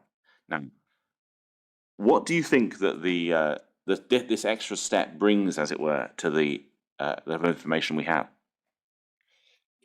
So, I mean, the reason I wanted to highlight is because we've had these conversations about denominator Yes. and denominator data and the use of whole hospital denominator data as potentially masking the effect. If you have a huge population who are not affected and a small population who are, if you look at it, you might lose the impact. And there's perhaps a tangential point to make about the fact that actually the new hospital has fewer beds than the old hospital, so the denominator changes slightly. So the point I was making is, although the patterns are a little bit different, Mm-hmm. it is still clear you wouldn't miss that there were issues going on somewhere in 2017 and 2018 just looking at the first chart.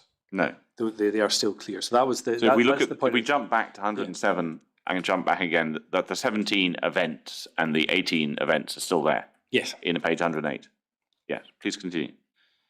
I know that was it. That was the basic point. So it was a concern. It was recognised as a limitation, and that's an important point, I think, in terms of producing any scientific report, is understanding the limitations and counting them. And it was one that I discussed in the 2018 report, that it was something to be careful of. But then in 2019, looking at the comparable results purely for the Schahalian cohort, you can see that we haven't missed those incidents using the whole hospital denominator. Right. So it's providing some reassurance that the limitation and potential issue with the 2018 report hasn't come to fruition. This is possibly the wrong thing to do in the middle of a hearing, but looking at page 108, we've already looked at the 107 before. So we jump back to 107 and we've already discussed, as it were, the three higher points on this graph when we looked at this for the previous 2018 report, the one at the left-hand edge in 2013, the peaks in 17, and the peaks in 18. Now, we do see a lower rate in 19 on this particular page. If we go back to 18, to page 108, and we look at the same passage of time, we again have something going on in 2013, and we have something going on in 17, and something going on in 18. What, if anything, can we draw from what's going on in 19 and the right-hand edge of that chart? I think you can. It's very limited at that point because this is only half of that year's information, and I think that comes back to the point. But its use by the IMT is that we're then looking at data up to October. It looks like there is a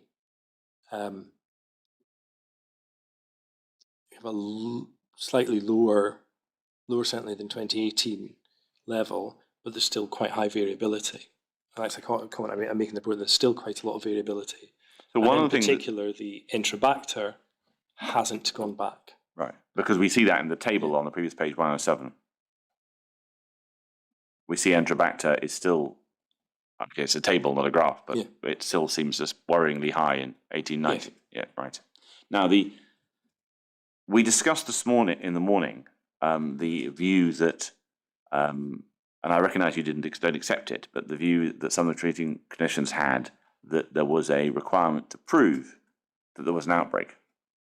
Do you remember that conversation? Now, and I think it was Dr. Chowdhury that gave evidence on that, but other people have mentioned it in passing and in Glasgow too. And what I'm intrigued about, and it may be there's other data sources people were looking at the time, but to what extent does that last short section of this graph, or indeed the next one, enable anyone to really draw any conclusions about whether the rates in 19 were comparable to what you would expect, or the norm, or whatever the way it might have been phrased?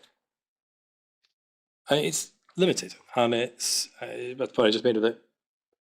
The decision wasn't made purely on the basis of data up to July 2019. We were making that decision in October. Well, I think it raises an interesting question, and a question which I myself asked in the IMT, which is, when looking at rates of bloodstream infections in this population, at which point should we move from considering this an incident that requires an incident management process and structure to when this becomes a question about quality improvement and reaching our irreducible minimum of these infections? And I think that's a kind of legitimate point of discussion and agreement, professional agreement. And so this is just one piece of information that you put into that mix? Yes. Right. Now, while we're just talking about Enterobacter, because you mentioned in your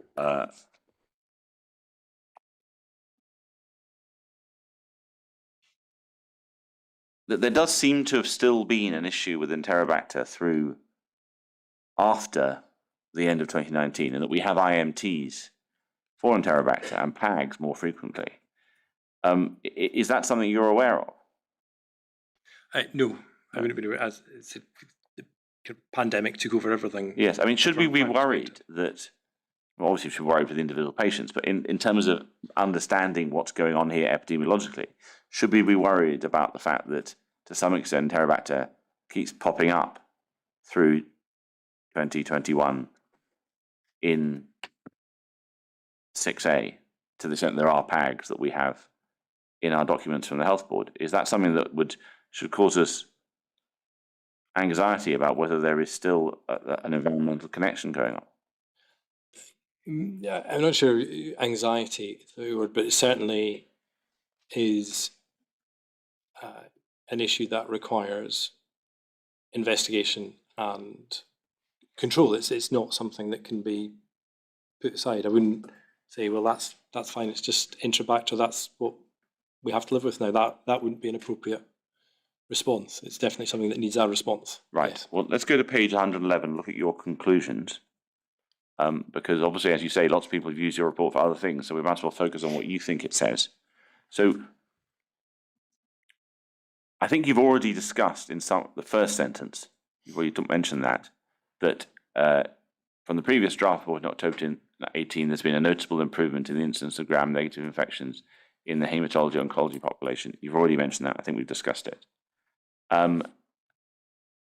And then there has been both a decrease in incidence of cases, but also importantly, an absence of samples positive to multiple gram-negative organisms. Now, the reason I want to push on that, and I'll just push you again on this idea that although it's not immediately obvious, we've sort of got to the bottom of it today, your report's not looking at all the gram-negatives, is it?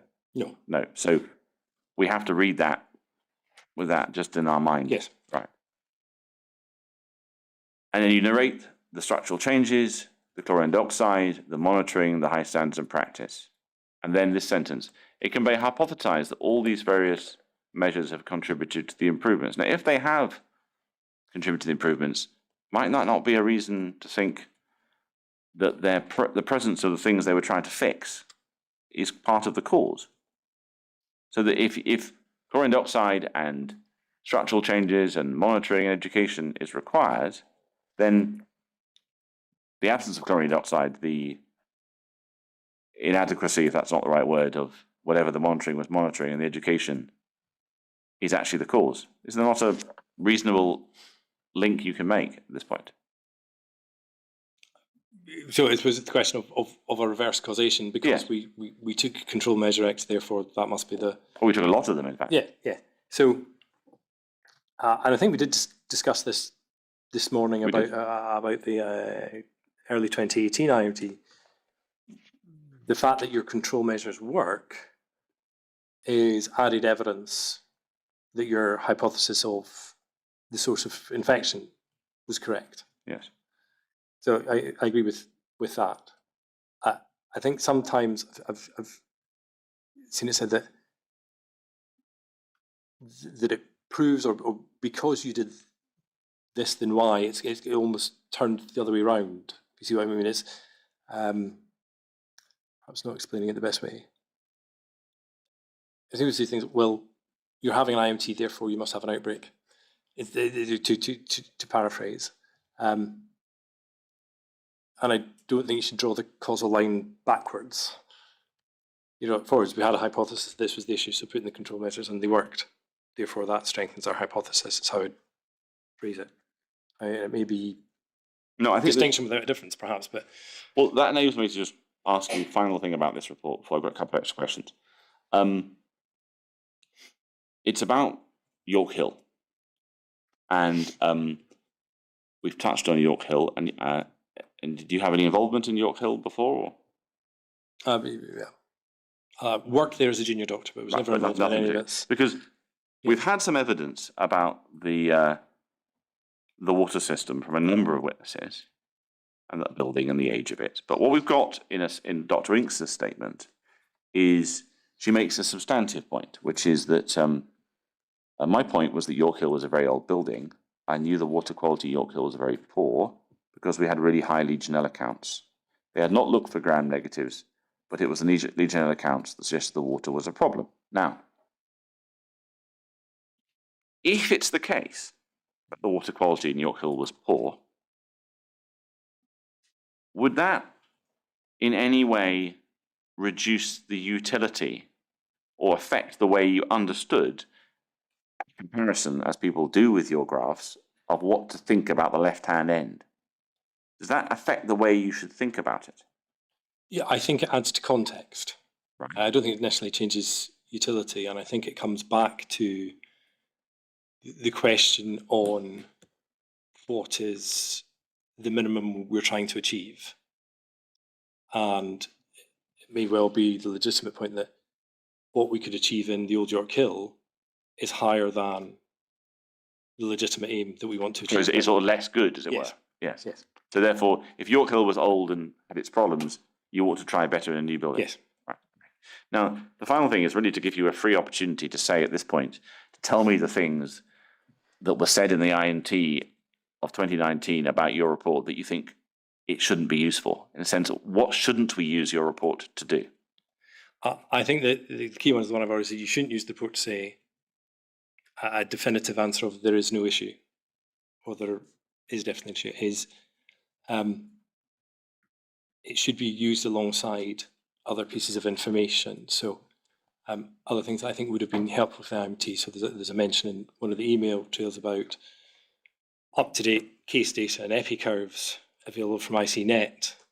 I don't think were ever presented to the IMT. They would be useful things. I think further descriptive epidemiology, and we talked this morning, and I might expand on something I said about when can you do the time, place, person descriptive epidemiology, and that is easier when you're dealing with a single organism. Yes. Now, you can still do it with multiple organisms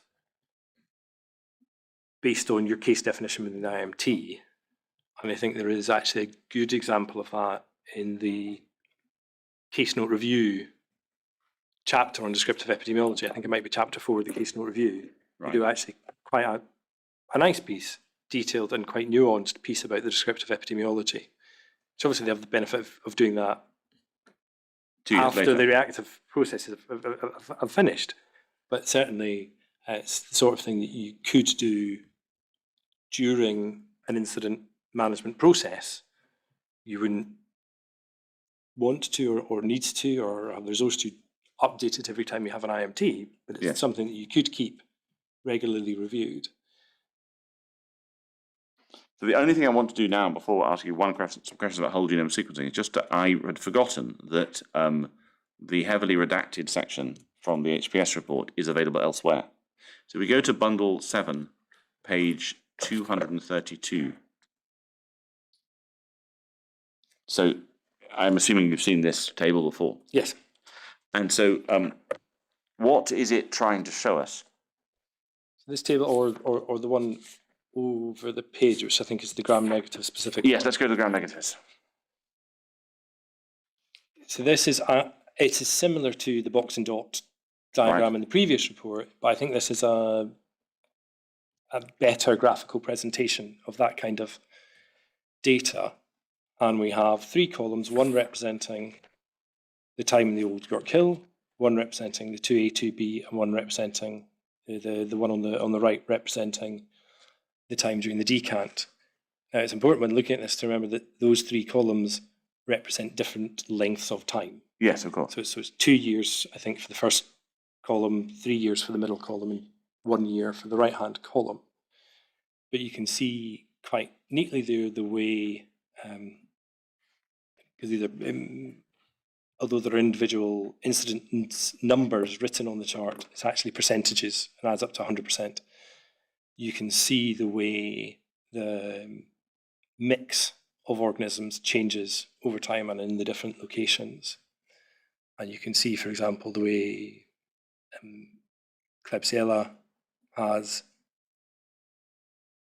increased a lot disproportionately to the difference in time period and then decreased a lot disproportionately to time period.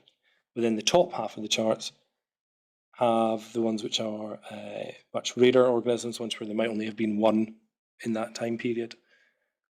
And effectively what you can see is that 2A, 2B period where there is a kind of almost rainbow effect with far fewer colours in both the Old York Hill and the 6A, 4B time period, demonstrating a reduction in the diversity and a reduction in the number of those very unusual organisms. So I think it's quite highlighted just because I think it's quite a helpful graphical representation of that complexity. Are you wanting us to notice that, in a sense, the rainbow of complexity has gone? Is that point you're drawing? Yes. Right.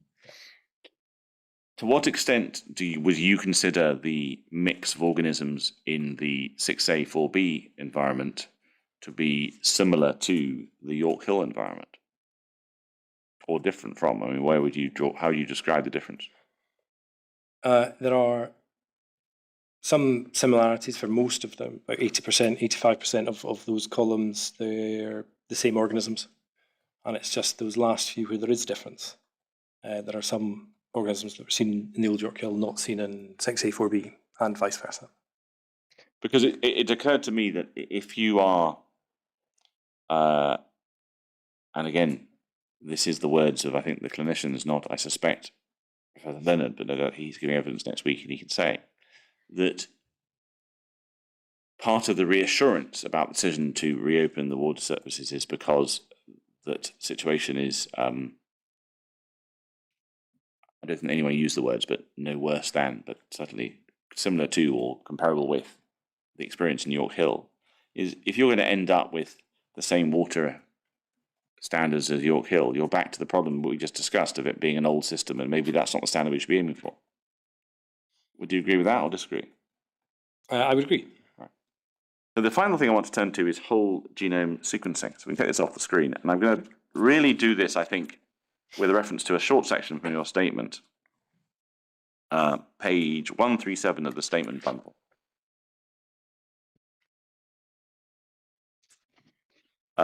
And so in paragraph 61, you think it's the first time you touch on whole genome sequencing in the bottom half of it. And you see just after the reference to Suzanne Lee in the middle.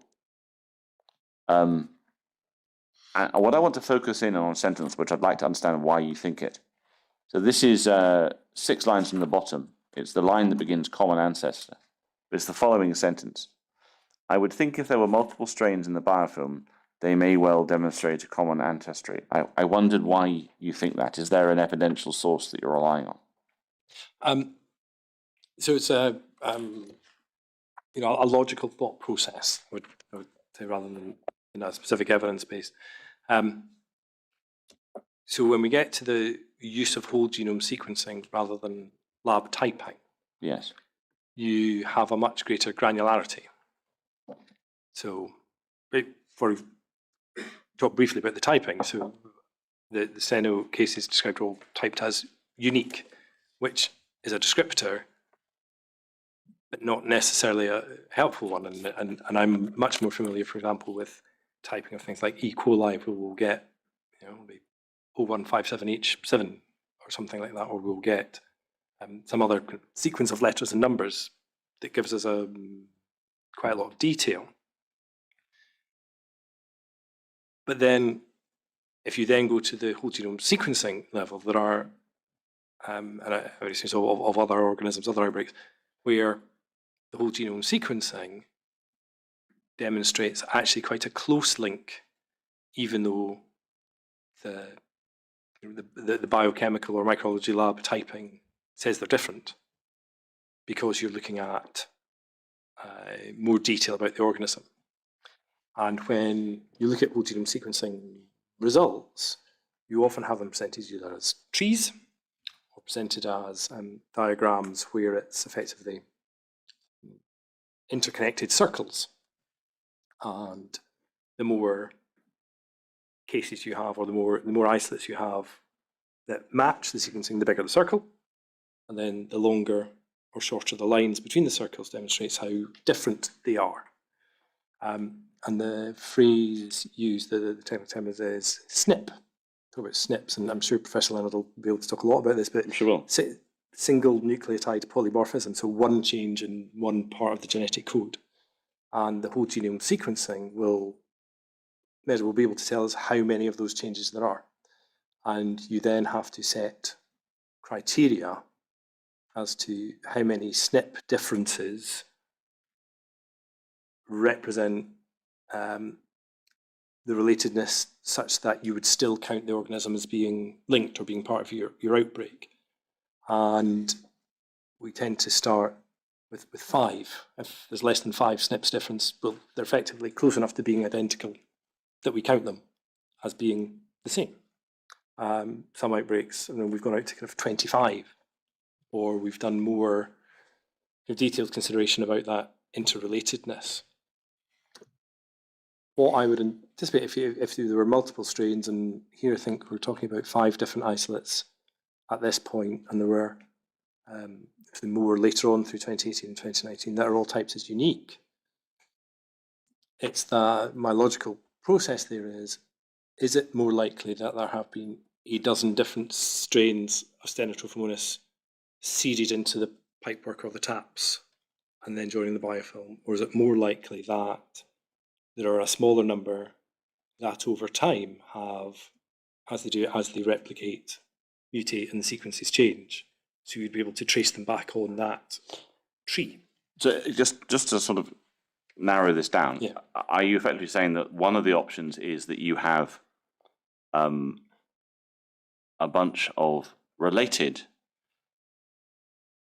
bacteria, and the measure, and effectively the assumption is, are they all related, and how close they are either related, or you've got multiple different sources which have no relationship to each other than they're just of the same species, and that's the comparison you're just drawing to there. Yes. Yeah. And the reason I focused on this sentence is because we've heard evidence that the hospital's water system was filled for 12 months and was assessed as high risk for Legionella and wasn't particularly actively managed, or at least people are critical of the level of management for some years until there starts to be work by the authorized engineer in 2017. So I wonder why you think that in a system that big, all the Stenotrophomonas in all the biofilm would have a common ancestry, because that seems to be what you might be saying. I might just put words in your mouth. What I'm saying, it is not necessarily that they all come from a single progenitor organism, but that it would be, to my mind, more likely that there were a small number that over time have mutated and changed and drifted apart, rather than being so many separate unique strains all being introduced at the same time. But do you have any evidence for that other than logic? No. And I would turn to Prof. Leonard when he talks about this, because in terms of the science of whole genome sequencing, there is it's where we understand, the bioinformaticians who do the work understand that certain bacteria will mutate at certain rates, So you can take into account the time frame that it would have, well, for this bug it would have taken 2 years to change that much, but actually for another one it might have taken 3 months. Right. So you can get, I'm raising that specifically to answer the point about if the water system had been filled for 12 months, or 24, so however long, it should be Well, we'll possible ask to him- look at how much change would you expect over that time period as something that's measurable. We'll ask him. So let's turn to page 178. Your paragraph 199. Again, I think you're now discussing the usefulness of typing results. We asked you about that. And in the third sentence, I agree with the principle said about this, that in a scenario where there are multiple strains in an environment, the lack of type match does not rule out of connection. However, it makes the probability of connectedness less likely. Similarly, the opposite is true. Now, and then matching itself doesn't prove connectedness, but greatly increases the probability of the two samples connected. Now, I think no one's disagreeing that matching influences the probability of connectedness. It's the other half of that, the first half of that, that's interesting. What's your source for this sentence the two sentences begin with "I agree" and ends in "less likely"? And where are you getting those 4 lines from? Because you're not a microbiologist yourself, so that's what I'm keen to find out. It's from kind of the experience of responding to public health incidents. Is about what I'm trying to say here is, I agree, and I think everyone agrees from the kind of the declarative perspective that if there is a connection, although I actually disagree with it later on in the paragraph, that matched typing suggests connectedness. But one thing I suppose to generally challenge is the view that unmatched typing is still useful information, because the more, and particularly in the context of this instance where there are hundreds and indeed with water tens of thousands of samples, the probability of getting a matched sample or a related sample increases. So what I'm trying to say is it's not a black or white binary yes no. It's still something to think about. Because Professor Dancer gave evidence yesterday of, albeit not in the context of whole genome sequencing, but in flagella testing. I can't remember the exact word for counting the nucleides on the flagellum of bacteria. But she explained that her view is that when you have a suspicion that there is an environmental source to the problem you've got, and you're testing, and you've got a method of connecting the two, you don't just test it once and find there's no connection. You keep going. You keep looking. And I think you used those words in a similar context earlier on this afternoon. So would you agree that if you are with her, that if you're faced with a possible environmental connection and you don't find a whole genome sequencing connection, that's not a reason to stop, it's a reason to keep looking? Yes. Right. Yeah, and I think there are, these will be questions for the microbiologists about exactly what typing did you use. Was it species-specific typing, or did you look at things like antibiograms? What's the antibiotic resistance profile of these organisms, which are also an indicator of potential relatedness, even if other typing doesn't match, for example. So the final thing I wanted to ask you about was, before the lunchtime break, I'd asked you about what it is, what had happened, what's been the causal, or why is it that we end up with the low infections that you say we now have? Is that low infections now or low infections in 2023? When would you say? Because I didn't put a date on that. Would you put a date on? No, I didn't put a date on it, and I wouldn't without looking at the data. But now approximately. Yes. Right. Okay.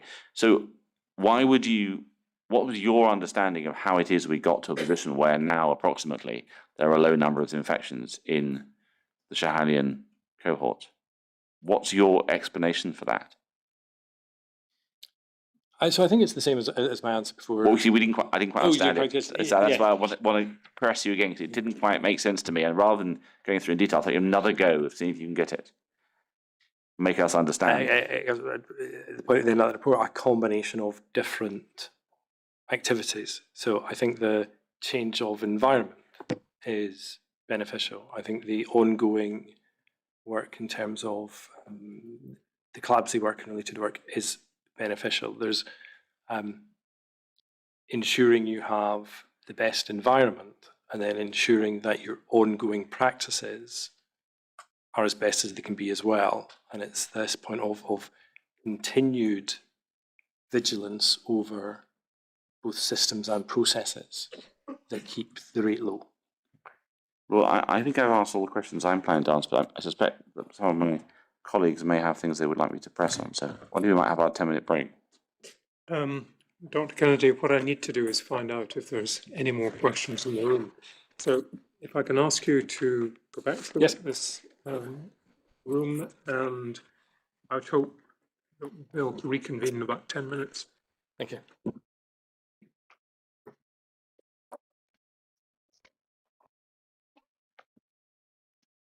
Lisa?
Please stand.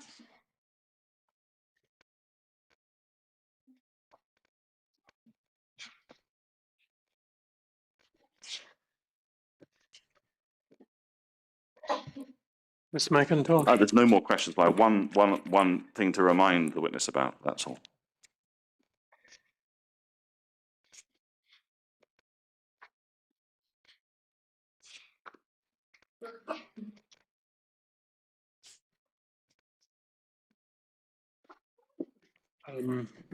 No more questions, Dr. Kennedy, and that means you're free to go. But before you do go, I think Ms. McIntosh has got one thing to raise with you. But since I've begun talking, can I just use the opportunity to say thank you for your attendance and for the work that will gone into the preparation of your statement, both the statement and this afternoon's and this morning's evidence. Is your contribution to the inquiry, and I'm grateful for that. So thank you. Ms. McIntosh. It was simply, thank you, my Lord, to ask you to dig out, if you can, the video PowerPoint presentation you and Ms. Rogers produced to the IMT on the 20th of September 2019 and pass it to the board's lawyers, and we will attempt to recover it from them. So we have at least the final set of numbers that you were talking about in that minute. Thank you. Thank you.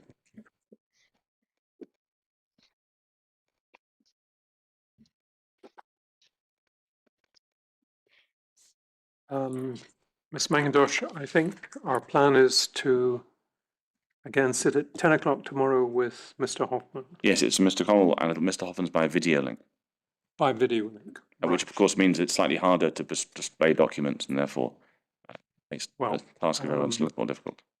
We'll see how we get on from 10 o'clock tomorrow, and I wish you a good afternoon. See each other then. Please.